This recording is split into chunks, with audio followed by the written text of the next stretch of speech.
So as an entrepreneur, I was just like, wow, this is such a smarter, safer way to validate and test new products faster with much less risk.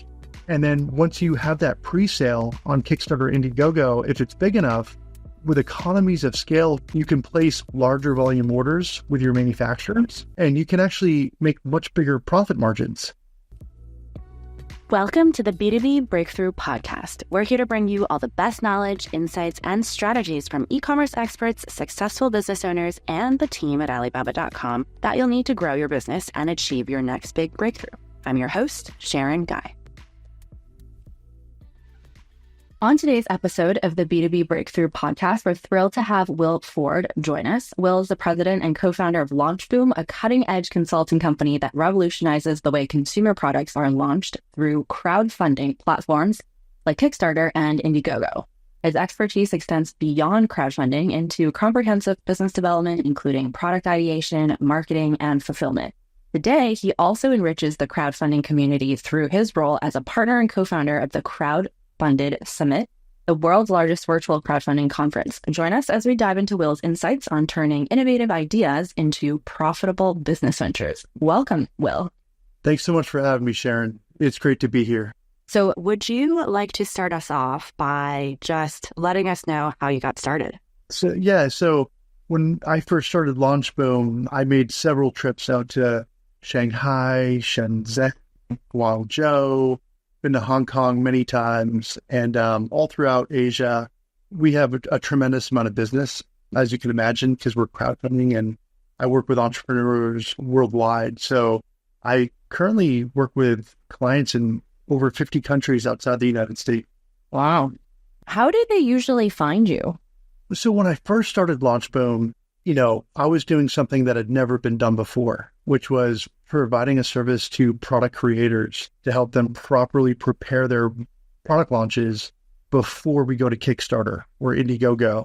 And that's really why I named the company LaunchBoom, because that pre-launch preparation is like the most important part of any crowdfunding campaign. And so in the early days of LaunchBoom, I was trying to figure out the same thing. Like, how do I find product creators? And so after I had about a dozen successful campaigns under my belt, I literally went out to Brooklyn, New York, and I met with executive team at Kickstarter. And I said, hey guys, this is why my campaigns are doing so well. It's called pre-launch. This is what I focus and specialize in. And they said, great, we'll make you a preferred partner. And anyone who's not ready to launch with us, we'll just introduce them to your team. And then I went out to San Francisco and I met with Indiegogo's executive team and had a similar conversation. And they said, this is great. Anyone who needs pre-launch support, we'll just direct them to your team. So because I had those partnerships developed early on in our establishing LaunchBoom, it really opened up a lot of opportunity, created a lot of deal flow, and allowed my team to work on a lot more projects early on, which allowed us to learn and create just a better overall system and experience for our clients. Yeah. So initially, a lot of those deals came from those two teams. What were the projects back in the day?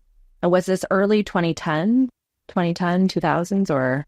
Yeah, so to kind of take a step back. So Kickstarter, Indiegogo, they both more or less started around 2009. And at that time, I had a whole different company that I had started from the ground up that I was scaling. And I did that up until about 2013, 2014. As soon as I exited my last company and sold the business, I literally went right into LaunchBoom, primarily because I couldn't believe that you could take a prototype and you could pre-sell it to backers all over the world on Kickstarter, on Indiegogo, and then take the money off the platform to then figure out manufacturing and delivery. So as an entrepreneur, I was just like, wow, this is such a smarter, safer way to validate and test new products faster with much less risk. And then once you have that pre-sale on Kickstarter, Indiegogo, if it's big enough, with economies of scale, you can place larger volume orders with your manufacturers. And if you're able to do that, because you've got the confidence, because you have the dollars already raised on Kickstarter, Indiegogo, with economies of scale, you can get much lower prices per unit manufactured when you place a larger volume order, and you can actually make much bigger profit margins. So just I couldn't believe that this crowdfunding or these crowdfunding platforms like Kickstarter, Indiegogo were actually offering entrepreneurs and product creators an opportunity to significantly de-risk their next product launch opportunities by basically just creating a much better experience, not only for the product creator, but also just like creating a lot less risk, because now you can do the heavy lifting first by validating, testing, and you can actually pre-sell thousands of units of your products on Kickstarter, on Indiegogo, get the money off the platform, and then have more than enough time to work through manufacturing and eventual delivery to those backers. I mean, it sounds almost obvious to list it on Kickstarter or Indiegogo first. Why do you think most people don't even think about that? And instead, they take the road of build first and then place and sell? Yeah, I mean, I'd say, honestly, like just education. I think a lot of people, they just don't know about it. Yeah, they don't know about it. And like a lot of people are used to like the traditional way of launching products, which is you create a prototype, you set up your manufacturing. Then in most cases, you have to put 50% of the manufacturing order up front. And then you have to finalize that second payment before they're going to produce and deliver. And I used to do that pre-Kickstarter, pre-Indiegogo. I used to be the one coming up with the product idea. I would create like a super creative marketing strategy and plan. And then I would place the biggest order possible with the manufacturer to be able to benefit from those economies of scale with those larger volume orders to get those better price breaks. And then I'd keep my fingers crossed and I'd hope that my marketing plan works, because if it doesn't, now I'm stuck with a bunch of product I can't move. So much inventory. And now I'm upside down before I've even really gotten started. So that's what initially turned me on to Kickstarter and Indiegogo. I was like, wait a minute, I can literally just build a campaign page and I can just have a prototype and I can promote it to people all over the world that are on their platforms looking for cool products. And the reason Kickstarter and Indiegogo worked so well back in 2009, 2010, and they still perform super well today is because tens of millions of backers every month are going to these platforms because they want to get access to the coolest, newest products. They want to get a discount off retail, and they want to be the first ones to receive those products once they're manufactured and produced. So as long as you can kind of create that type of positioning with your marketing and messaging, you can pre-sell thousands of units of your new product idea, and you can actually take those dollars from those backers through the Kickstarter, Indiegogo platforms, and then usually have 6 to 12 months to work through manufacturing and delivery. So it really de-risks a lot of that new product challenge that I used to have. Yeah. Would you recommend listing on both platforms? Yeah. So the short answer is no. Oh, pick one. Yeah. So usually like when clients come to us at LaunchBoom and they're looking to launch a new product, but depending upon the category they're in, we'll usually determine which platform we recommend.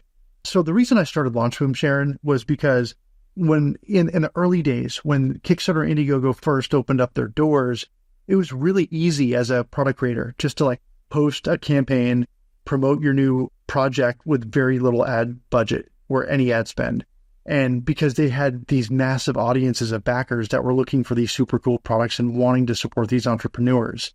So, shortly after they opened their doors, like a couple years into it, all these other entrepreneurs and product creators were basically catching on to the fact that, wow, these projects are raising hundreds of thousands, if not millions of dollars in pre-sales, and they're doing it within a 30-day window. So more and more product creators started to come into the Kickstarter, Indiegogo landscape and launch more and more campaigns. And that's when it became more competitive to be a product creator. And this is why I decided to start LaunchBoom, because my whole hypothesis from the beginning, and it remains true today, was, hey, before you go to Kickstarter, Indiegogo, why not take a few months and build your own hyper-focused audience, people that actually want to buy your product? And we've done that since our inception through Facebook and Instagram advertising. So what we do is we build the most engaged audience of people that actually want to buy our products before we launch on Kickstarter or Indiegogo. How are you getting those people to do that? How do you build that audience? Yeah, so something that we actually pioneered here at LaunchBoom was when we first started the business, it was right around the same time that Elon Musk was doing that Cybertruck reservation. So if you wanted a Cybertruck, you put a $100 deposit down, and then you'd be guaranteed. Right. That's 3-4 years ago now? Or is it longer? No, that was like... It's been longer than that. Yeah, that was like 10, 11 years ago. So when that Cybertruck came out and you could put a $100 deposit down and then be guaranteed one of the first Cybertrucks off the assembly line once they were eventually manufactured, produced, those would be the people who would have the first option to buy those. He ended up raising like crazy amounts of money through that reservation pool. And that was money that just came in before he had even manufactured or produced anything. So we thought here at LaunchBoom that, hey, I wonder if that same strategy would work for crowdfunding. And so we ended up creating what we call today our reservation funnel, where when we run a Facebook or Instagram ad and someone clicks on it, we redirect them to a reservation funnel. And it's really just a simple landing page. It shows images of the products that we're getting ready to launch on Kickstarter or Indiegogo. And it basically says, hey, we're getting ready to launch soon. The first 1,000 backers are going to get a super special discount. They're going to get the first delivery as soon as it's produced. And if you're interested, all you have to do is place a $1 money back guarantee deposit with us, and we're going to lock you into the best deal today before we go live. So in doing that, we're literally building the most qualified audience of buyers that are more serious about buying that new product that we're getting ready to launch. So once we have 1,000 or more reservations, that's usually when we tell our clients, hey, now it's time to launch on Kickstarter or Indiegogo. And what we do is we manipulate the funding goal.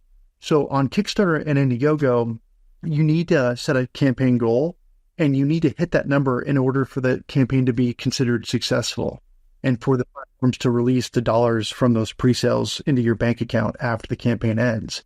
You know, as you can imagine, we launch hundreds of products a year, every year, and we've done this for like the last decade.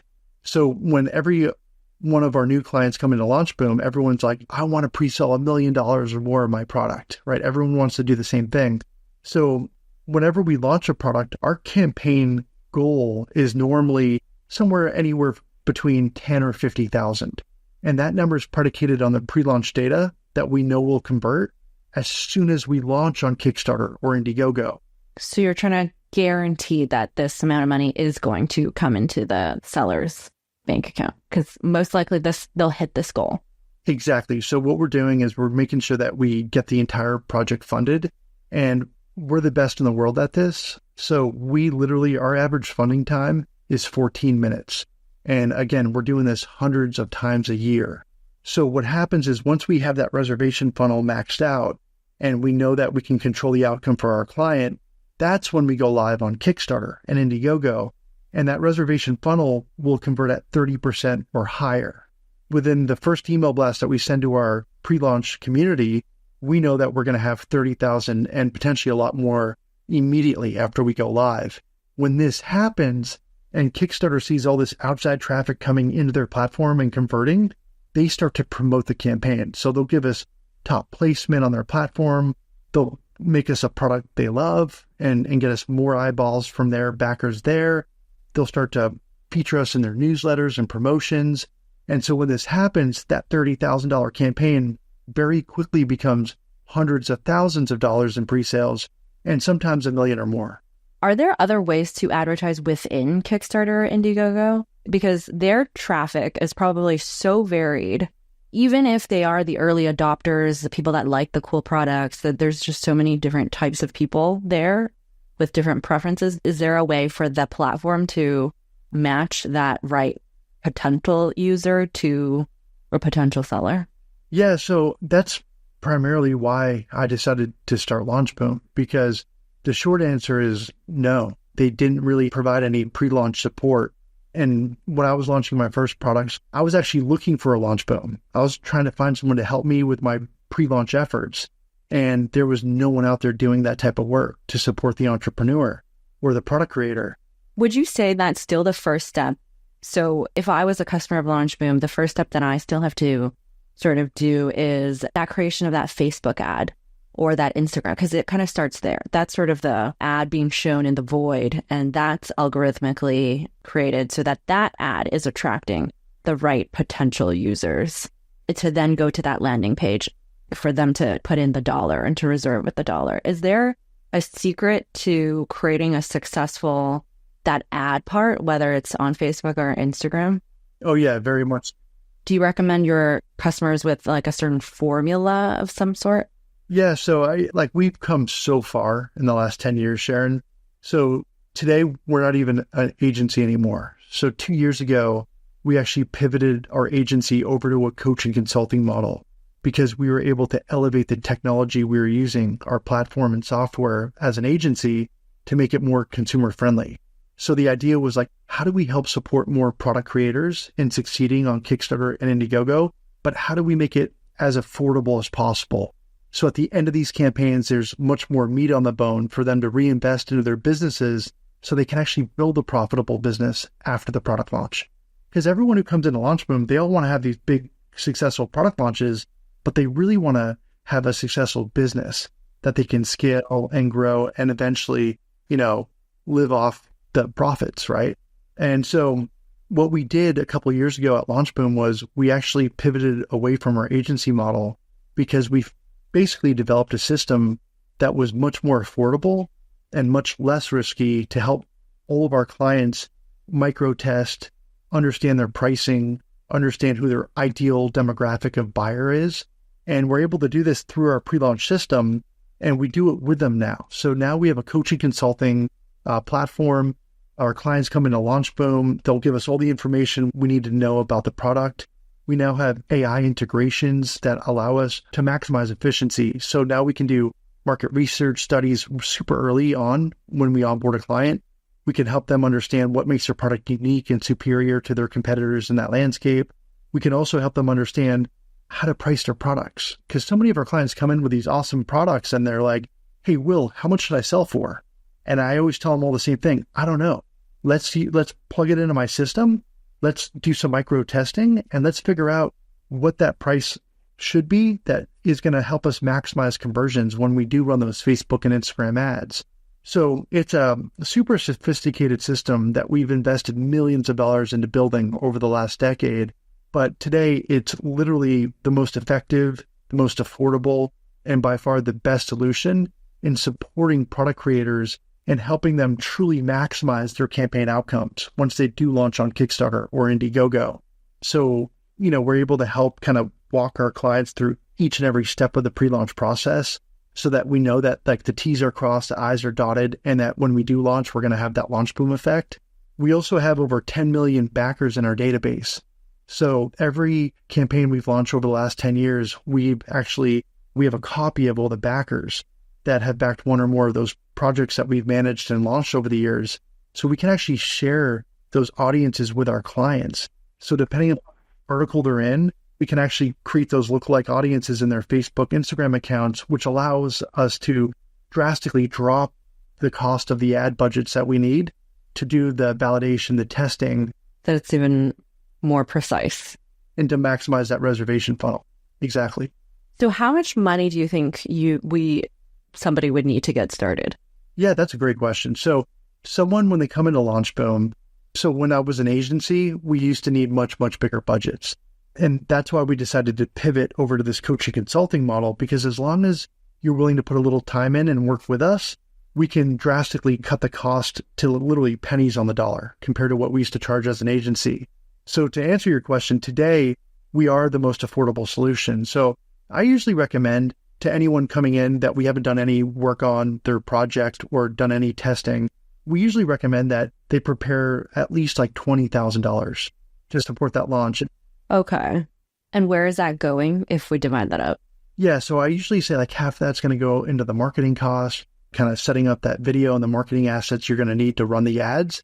And then the other half of the budget is going to Facebook ad spend, that Instagram ad budget, so that we can actually do the testing and start stacking that reservation funnel in preparation for the launch. The reason I usually start there is because a lot of our clients, once we start getting really strong ad returns on our pre-launch funnel build on that reservation funnel, a lot of our clients will actually put a lot more ad spend in. right? Because if they, put, let's say 20,000 or 30,000 or more in ad spend in, they're going to significantly beef up that reservation funnel. And that reservation funnel is the magic number that I heard you say about 1,000. Like you would stop or pause the ad side until you hit 1,000 emails or 1,000 those pre-purchases. Yeah. So like my rule of thumb is 1,000 or more reservations, but obviously the more reservations, the better. So, again, once our clients usually get to like, close to like 1,000 reservations or more, depending upon their price points, and there's some other variables associated. We always tell our clients to go live when we have the confidence and, more importantly, the reservations necessary to deliver the desired outcome. So it's kind of a loaded question, Sharon. Because about 30% of that is going to convert on the Kickstarter Indiegogo side, right? Because not 30% or more will always convert. And if that cost is low enough, then a lot of our clients will say, wow, these returns are incredible. Let's double or triple our ad budget during pre-launch, because now we're going to build a larger reservation funnel that's going to yield a much greater outcome. So this is why each and every client that come into LaunchBoom, we have to have that coaching and those touch points, because we really need to know that they're going to be in the best possible position to share and raise the amount of pre-sales they need to actually support the manufacturing and delivery to the backers, right? So half of the 20K is going to ad spend, and the other half is going to LaunchBoom for the coaching part? Yeah, we have two programs. We have one called Accelerator, which is basically for any type of consumer hardware product. And then we have a second program called LaunchBoom Games. So tabletop games has been like board games? Board games. Yeah, so that's literally been probably the top vertical on Kickstarter. Oh. The last few years. So we actually created a separate community here at LaunchBoom and a second program called LaunchBoom Games dedicated to just tabletop games because... And what's an example of it, like a game? Oh. Like Cards of Humanity? Yeah, that's a great example. It's funny because literally I was in New Hampshire about last week and I was trying to find a gift for my brother-in-law, like a Happy Father's Day kind of. I was at a bookstore, I was going through so many board games, and that's exactly something that I was looking at. I was like, wow, there's so many newly introduced board games in these recent years that I just have never seen before. I walked away with something else, but I kind of had decision paralysis because there were just so many interesting games that I couldn't fit all of them in my suitcase either. So, but yeah, what are the interesting games that are on the market that's worked really well on Kickstarter, and maybe also some that you guys have launched? Yeah, I mean, we've launched more successful tabletop games on Kickstarter than anyone else in our industry. If you go to launchboom.com, you can click on our campaign page and you can see all the different games that we've launched recently. We always keep that updated. But I mean, we've had some massive, massive campaigns. We launched one recently called Kelp that raised over 1.5 million. We launched another one earlier this year called The Crooked Moon, which launched over 4 million. We launched another one called Botany, which is like a flower hunting game in the Victorian era that launched over $1 million. I mean, I can go on and on, but anyone out there that has a tabletop game idea, now is the best time ever to launch on Kickstarter. And if you're launching a tabletop game, you definitely want to launch that on Kickstarter versus Indiegogo. Okay, so say I do want to launch a game. Is that does the idea completely come from me? Some board games are actually very complicated. There's a lot of rules. There's the whole psychology of how you win, how many players. It's not an overnight thing to develop a game. What do you normally say to somebody who's trying to create their own game? Yeah, so I mean, we talk to board game creators every day. Day in and day out, I'm sure. Yeah. Yeah. And so a lot of them will come to us and they already have their idea fleshed out. They already know, how to manufacture it. And now they want to go launch it. And so then we take them through our LaunchBoom game pre-launch process. We stack that reservation funnel. And then when we launch on Kickstarter, we have these massive LaunchBoom outcomes. And then we have other, potential clients that come into LaunchBoom that they have an idea for a game, but they haven't designed it. They don't know how to manufacture it. And when those type of people come into LaunchBoom, we actually have partners that we will redirect them to help them actually like design the game, get the manufacturing in place so that they understand their cost. Who manufactures the games? Where is that made? I'd say like a lot of the big game manufacturers are based in China, and we have a handful of different game manufacturing partners that help us or help our clients work through that. So depending upon the type of game, usually determines kind of which manufacturing partner we'll get them connected to. But normally we don't have our tabletop game clients start with us until they actually like know what the product is going to look like, how to manufacture it, because we also need to understand what their costs are so we can help them understand pricing and maximize that AOV once we get ready to launch on Kickstarter. That sounds super interesting. So other than games, though, what other categories have you noticed from the hundreds of launches that you've done that works well? Because I'd imagine that a lot of first-time entrepreneurs or people who want to get into LaunchBoom, they want to de-risk as much as possible. Yeah, so I would say like just some general categories that do really, really well on Indiegogo, on Kickstarter, are going to be categories like fashion, outdoor products. Obviously, tabletop games and comics is a really big category for us. Home and kitchen products, technology, like really cool designed hardware do really, really well. We also have a category that we invented that does extremely well on Indiegogo.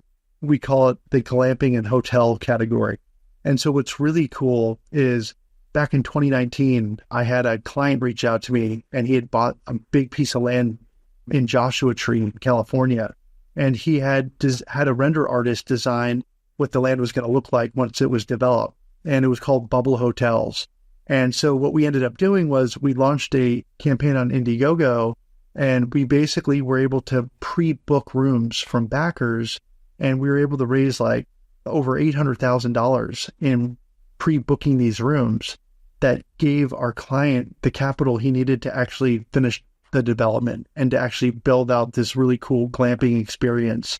Oh, so his product is a hotel. Yeah. Okay. Yeah. And it's a weird niche because it's like the only vertical outside of like consumer product hardware that we experimented with. And since that Bubble Hotel campaign on Indiegogo, we've literally launched dozens and dozens of these like glamping hotel type projects on Indiegogo. And we've raised like tens of millions of dollars over the years. So yeah, so that's like the one outlier. I would say that's not a physical, tangible product, but it's cool. It's an experience. Yeah. And backers love that type of thing. Yeah. But I've also seen something pop up in New York, at least, is so these sort of game rooms. It's like a newer version of an escape room. And now there's a lot of like game show games that you can go, and you also bring a couple of people in, or you can go in alone and then they'll match or pair you with people. But it's an experience, also like an entertainment activity. And the one that I know is now attracting investors. So people want to invest in it too. And it's this new sort of entertainment concept that's taking off. So yeah, I guess there's just so many different types of possibilities. Yeah, you bring up a good point because a lot of people that come to LaunchBoom, there are different types of crowdfunding options. So like we focus here at LaunchBoom on what's called reward-based crowdfunding, which is where you can launch a new product on Kickstarter, Indiegogo, and you can pre-sell the product. And then you get all that money up front before you have to manufacture and deliver. Then you have what's called equity crowdfunding. And there are these awesome equity crowdfunding platforms like WeFunder and Start Engine and Dalamore, and there's many others. And those are for companies that don't necessarily have a consumer tangible product, or even if they do, but now they're ready to like sell equity in exchange for more capital to continue to accelerate their growth, or what I call growth capital. Equity crowdfunding platforms are really incredible opportunities to support entrepreneurs in raising more growth capital once they're ready to actually like value their company and sell equity in exchange for capital. Yeah. What would you recommend as a potential investor who's looking at this landscape? For an investor, I would point them primarily to the equity crowdfunding platforms because now they can actually own shares in the company. Whereas on Kickstarter, Indiegogo, they could still participate, but they would be pre-ordering or pre-buying an actual consumer product. They wouldn't actually own shares or stock in that company. Have you ever thought of creating sort of a competitive platform to Kickstarter or Indiegogo, since, you have created so much traffic within that product creation audience naturally? Yeah, honestly, it's not something that we've ever considered doing, just because Kickstarter and Indiegogo have done such a great job kind of building up their platforms over the years, where they have just this tens of millions of monthly unique visitors going to their sites, looking to back these projects. And really kind of the opportunity I've always seen from our inception was hey, why don't we focus on just pre-launch? Why don't we help product creators properly set up their product launches so that when we go to Kickstarter, Indiegogo, we can have that LaunchBoom effect and not only raise more dollars, but also maximize the conversions we can get from those massive audiences that are already on Kickstarter and Indiegogo. So we've never, ever considered creating a competing platform. They're just Kickstarter and Indiegogo, they really are the two main players. They always have been. They invented the space, the platforms, and they're the gorillas, right? So it wouldn't really make sense to try to compete with them. Right. Why do you think there's only two so far in this space? I've seen others over the years kind of come into the space and try to take some market share away from them. There are others out there that are currently, trying to compete with Kickstarter, Indiegogo, but they're not really doing that well. And when I say they're not doing that well, they don't have those massive amounts of backers continually coming to their platform looking for these projects. So what I've noticed with some of the competitors is that their campaigns just aren't raising that much money. And if we're going to truly help our product creators succeed, we want to maximize that pre-sale. And really the best platforms that we know and trust do the best job are Indiegogo and Kickstarter. What do you think are going to be the future innovations in the crowdfunding space? Looking into the future, what do you think we're going to be seeing more of? I mean, AI is that, on everyone's mind right now. And I really, based on just what we've done with AI here at LaunchBoom, incorporating AI into our systems and our platform, we've created massive efficiencies, which has allowed us to pass that value onto our client and just add so much more value, not only through the pre-launch process, but maximizing their campaign outcomes. And also it allows us to reduce our price to make our system, our programs so much more affordable. So I'm excited to see what Indiegogo and Kickstarter do with AI in maximizing efficiencies and just overall experience for their crowdfunding creators and backers. And maybe helping them create, using AI, a page that would convert better. Yeah. I mean, there's so much opportunity. And then are you coaching for the physical product creators, having them go to Alibaba.com to go source for their products?